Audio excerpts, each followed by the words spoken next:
Hello दोस्तों, स्वागत है आपका हमारे चैनल यूपी एग्जाम क्रेजर में।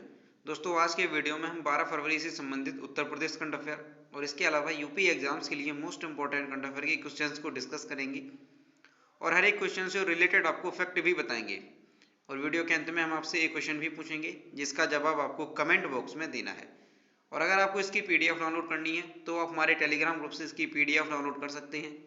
टेलीग्राम ग्रुप की लिंक आपको वीडियो के डिस्क्रिप्शन में मिल जाएगी, तो वहाँ से आप टेलीग्राम ग्रुप को ज्वाइन कीजिए और फिर सारी PDF एक साथ डाउनलोड कीजिए। तो चलिए आज का वीडियो स्टार्ट करते हैं। पहला क्वेश्चन है, हाल ही में उत्तर प्रदेश के किस शहर में कमांडो ट्रेनिंग सेंटर स्थापित किए जाने की घोषणा की गई? ऑप्शन नंबर ए है प्रयागराज, बी है बरेली, सी है नोएडा और डी है लखनऊ। तो इसका जो करेक्ट आंसर है वो है option number C, Noida. Noida international airport Jewar के पास UP ATS anti terrorism squad का मुख्यालय बनेगा। इसके साथ ही कमांडो ट्रेनिंग सेंटर भी बनेगा। यहाँ पर अधिकारियों के दफ्तर और आवास भी बनाए जाएंगे। इसके लिए यमुना प्राधिकरण ने 3 एकड़ जमीन दी है। तो ये कहाँ पर बनेगा? नोएडा में बनेगा। और ये नोएडा जो है वो किस जिले में पड़ता है? तो गौतम बुद्ध नगर में ये नोएडा पड़ता है। और गौतम बुद्ध नगर का एक जिला एक उत्पाद क्या है? Readymade garment. और गौतम बुद्ध नगर की स्थापना कब हुई थी? तो 9 जून 1997। कब? 9 जून 1997 को गौतम बुद्ध नगर की स्थापना हुई थी। और इसे बुलंदशहर और गाजियाबाद जो जिले हैं उनके कुछ ग्रामीण और अर्ध शहरी क्षेत्रों को काट करके बनाया गया था। तो ये भी आपको याद रखना है इसका स्थापना। और गौतम बुद्ध नगर का एक जिला एक उत्पाद क्या है? Readymade garment. ये भी आपको याद रखना है। अगला क्वेश्चन है, उत्तर प्रदेश मंत्रिमंडल ने उत्तर प्रदेश पंचायती राज के कौन से संशोधन नियम को मंजूरी दी है? ऑप्शन नंबर ए है 9वें, बी है 10वें, सी है 11वें और डी है 12वें। तो इसका जो करेक्ट आंसर है वो है ऑप्शन नंबर सी, 11वें। उत्तर प्रदेश मंत्रिमंडल ने उत्तर प्रदेश पंचायती राज के 11वें संशोधन नियम की 2021 को मंजूरी दे दी है। इसने ग्राम सभाओं के परिसीमन और पंचायत सीटों के आरक्षण से संबंधित मौजूदा प्रावधानों को हटा दिया है। तो उत्तर प्रदेश मंत्रिमंडल ने पंचायती राज के कौन से 11वें संशोधन नियम 2021 को मंजूरी दे दी है। अब यहाँ पर बात उत्तर प्रदेश की है, तो उत्तर प्रदेश से संबंधित कुछ इंपॉर्टेंट क्वेश्चन जानते हैं। उत्तर प्रदेश का पूर्व नाम क्या है? संयुक्त प्रांत, और इसे यूनाइटेड प्रोविंस भी कहते हैं। उत्तर प्रदेश के प्रथम राज्यपाल कौन है? तो सरोजिनी नायडू उत्तर प्रदेश की प्रथम राज्यपाल हैं। उत्तर प्रदेश के प्रथम मुख्यमंत्री कौन है? तो पंडित गोविंद वल्लभ पंत उत्तर प्रदेश के प्रथम मुख्यमंत्री हैं। और अगर क्वेश्चन में पूछा जाए कि प्रथम महिला मुख्यमंत्री कौन है, तो सुचेता कृपलानी उत्तर प्रदेश की प्रथम महिला मुख्यमंत्री हैं।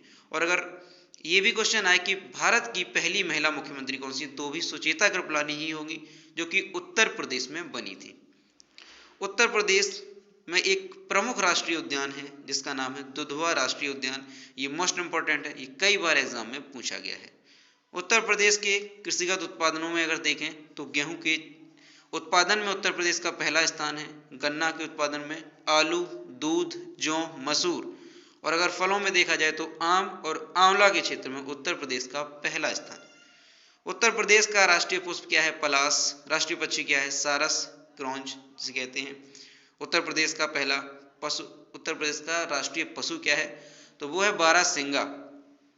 तो ये सारी चीज़ें तो आपको याद होनी चाहिए, और इसे मैं इसीलिए कई बार आपको बताया ताकि अच्छे से आपको याद हो जाए, क्योंकि ये मोस्ट इंपॉर्टेंट होती हैं, कई बार एग्जाम में पूछी गई हैं। अगला क्वेश्चन है, हाल ही में तैयार होने वाली नई रेलवे लाइन उत्तर प्रदेश को किस राज्य से जोड़ेगी? ऑप्शन नंबर ए है पंजाब, बी है मध्य प्रदेश, सी है बिहार और डी है तेलंगाना। तो इसका जो करेक्ट आंसर है वो है ऑप्शन नंबर सी, बिहार।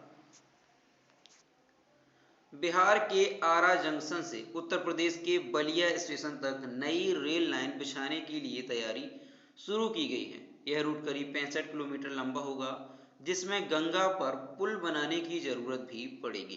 तो आपको याद रखना है कि उत्तर प्रदेश के बलिया स्टेशन से, कहाँ से, बलिया स्टेशन से बिहार के आरा जंक्शन तक इस नई रेलवे लाइन को बिछाया जाएगा। और ये रूट जो है वो कितने किलोमीटर का होगा, 65 किलोमीटर का ये रूट होगा। तो ये भी आपको याद रखना है। अगला क्वेश्चन है, हाल ही में भारतीय सेना के लिए एक विशेष ड्रोन किसके द्वारा तैयार किया गया है? ऑप्शन नंबर ए है आईआईटी मद्रास, बी है इसरो, सी है डीआरडीओ और डी है आईआईटी कानपुर।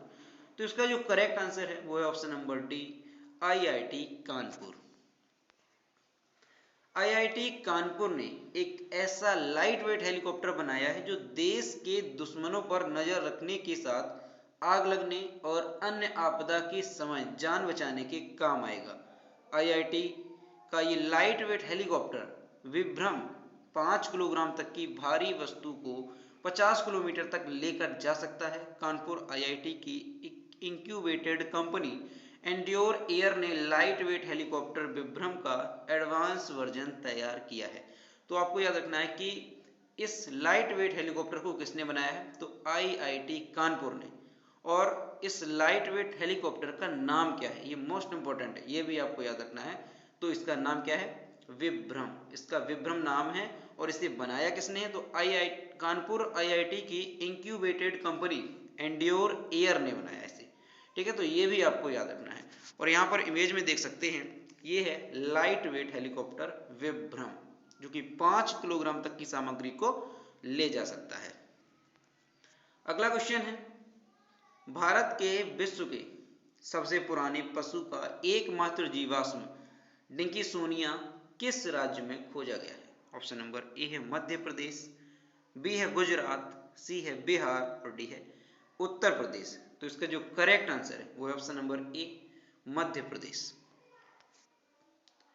मध्य प्रदेश के भीमबेटका रॉक शेल्टर में दुनिया की सबसे प्राचीन पशु के भारत के एकमात्र जीवाश्म डिंकिसोनिया की खोज की गई है। शोधकर्ताओं ने डिंकिसोनिया को पाया है कि जो 570 मिलियन साल पहले का है। डिंकिसोनिया एक बेसल जानवर का विलुप्त जीनस है जो देर से एडियाकरण काल के दौरान रहता था। तो ये जो जीवाश्म पाया गया है कौन सा है, डिंकिसोनिया, ये नाम भी आपको याद रखना है। और ये 570 मिलियन साल पुराना है। ये दुनिया का सबसे प्राचीन जो है जीवाश्म है, डिंकिसोनिया इसका नाम है। और ये कहाँ पर पाया गया है, मध्य प्रदेश में पाया गया है। तो ये भी आपको याद रखना है, रॉक शेल्टर में। ठीक है, और मध्य प्रदेश जो राज्य है उसमें सबसे अधिक वन्य जीव अभ्यारण्य है, ये भी आपको याद रखना है, कई बार एग्जाम में पूछा भी गया है। तो यहाँ पर मध्य प्रदेश की बात आई है तो मध्य प्रदेश के बारे में जानते हैं। ये है मैप में मध्य प्रदेश की कैपिटल है भोपाल। मध्य प्रदेश के चीफ मिनिस्टर हैं शिवराज सिंह चौहान और मध्य प्रदेश के गवर्नर हैं आनंदीबेन पटेल। अगला क्वेश्चन है, हाल ही में किसने भारत खिलौना मेला 2021 की वेबसाइट लॉन्च की है? ऑप्शन नंबर ए है स्मृति ईरानी, बी है पीयूष गोयल, सी है रमेश पोखरियाल निशंक और डी है ए, बी और सी तीनों। तो इसका जो करेक्ट आंसर है वो है ऑप्शन नंबर डी, ए, बी और सी तीनों, यानी कि स्मृति ईरानी, पीयूष गोयल और रमेश पोखरियाल निशंक तीनों ने इस वेबसाइट को लॉन्च किया है।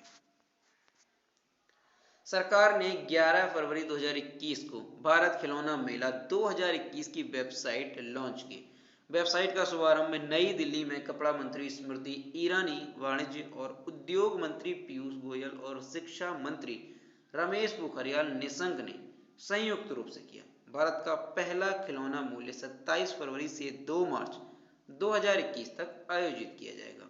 तो आपको याद रखना है कि खिलौना मेला 2021 की वेबसाइट को किसने लॉन्च किया है, तो स्मृति ईरानी, पीयूष गोयल और रमेश पोखरियाल निशंक तीनों ने संयुक्त रूप से इस वेबसाइट को लॉन्च किया है।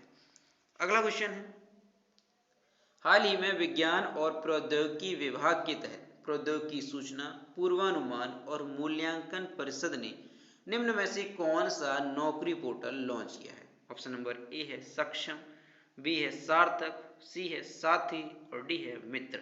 तो इसका जो करेक्ट आंसर है वो है ऑप्शन नंबर ए, सक्षम।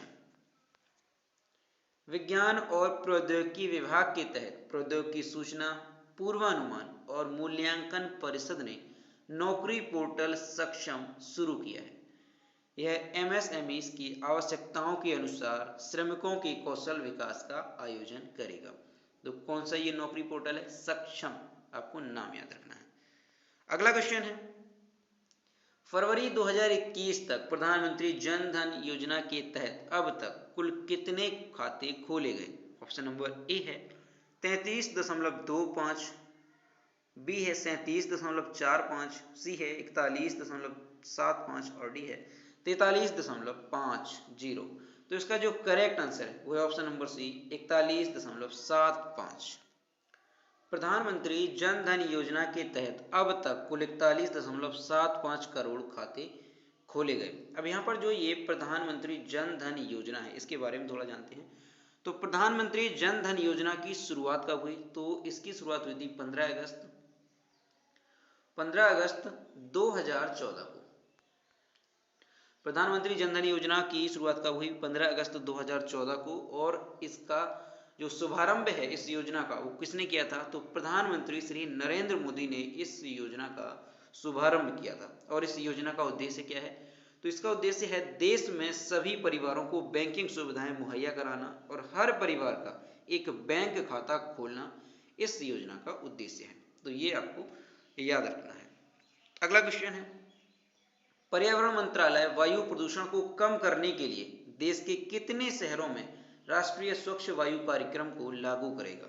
ऑप्शन नंबर ए है 122, बी है 124, सी है 126 और डी है 128। तो इसका जो करेक्ट आंसर है वो है ऑप्शन नंबर ए, 122। पर्यावरण मंत्रालय वायु प्रदूषण को कम करने के लिए देश के 122 शहरों में राष्ट्रीय स्वच्छ वायु कार्यक्रम को लागू करेगा। तो कितने शहरों में करेगा? 122 शहरों में।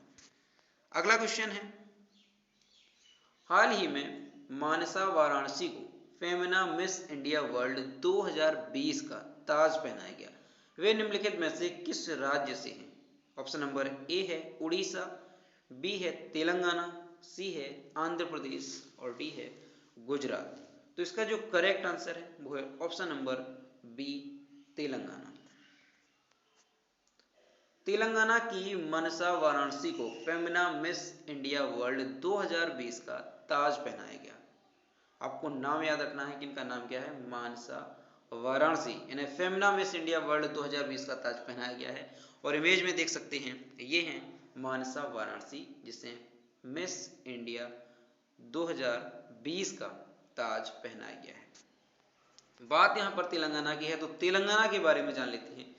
ये है मैप में तेलंगाना। तेलंगाना की कैपिटल है हैदराबाद। तेलंगाना के चीफ मिनिस्टर हैं के चंद्रशेखर राव और तेलंगाना की गवर्नर हैं तमिलिसाई सौंदरराजन। तो दोस्तों ये थे 12 फरवरी से संबंधित उत्तर प्रदेश करंट अफेयर और इसके अलावा यूपी एग्जाम्स के लिए मोस्ट इंपॉर्टेंट करंट अफेयर की क्वेश्चंस जो कि हमने डिस्कस किए। अब हम देखते हैं पिछले वीडियो का क्वेश्चन जो हमने आपसे पूछा था। तो ये है कल के वीडियो का क्वेश्चन जो हमने आपसे पूछा था, हाल ही में किस राज्य की सरकार ने भोग योजना शुरू की है? तो इसका जो करेक्ट आंसर था वो ऑप्शन नंबर ए था, उत्तर प्रदेश। और कई स्टूडेंट्स ने इसके सही जवाब दिए। और मैं फिर से कहता हूं कि जो भी क्वेश्चन आपसे पूछा जाए आप सभी लोग उसका आंसर जरूर किया करो। तो ये है आज का क्वेश्चन, हाल ही में पहली बार उत्तर प्रदेश पुलिस को किस एयरपोर्ट की जिम्मेदारी सौंपी गई है? ऑप्शन नंबर ए है चौधरी चरण सिंह एयरपोर्ट, बी है मुरादाबाद एयरपोर्ट, सी है इंदिरा गांधी एयरपोर्ट और डी है जेवर एयरपोर्ट। तो इसका जो भी करेक्ट आंसर है वो आपको कमेंट बॉक्स में बताना है और आप लोग आंसर जरूर किया करो। तो दोस्तों अगर आपको आज का वीडियो पसंद आया हो, हेल्पफुल लगा हो तो वीडियो को लाइक जरूर करें, शेयर करें और अगर चैनल पर नए हैं तो चैनल को सब्सक्राइब करना ना भूलें। साथ ही बेल आइकन को भी प्रेस करें ताकि टाइम टू टाइम नोटिफिकेशन आप तक पहुंचता रहे। तो मिलते हैं नेक्स्ट वीडियो में। Thank you.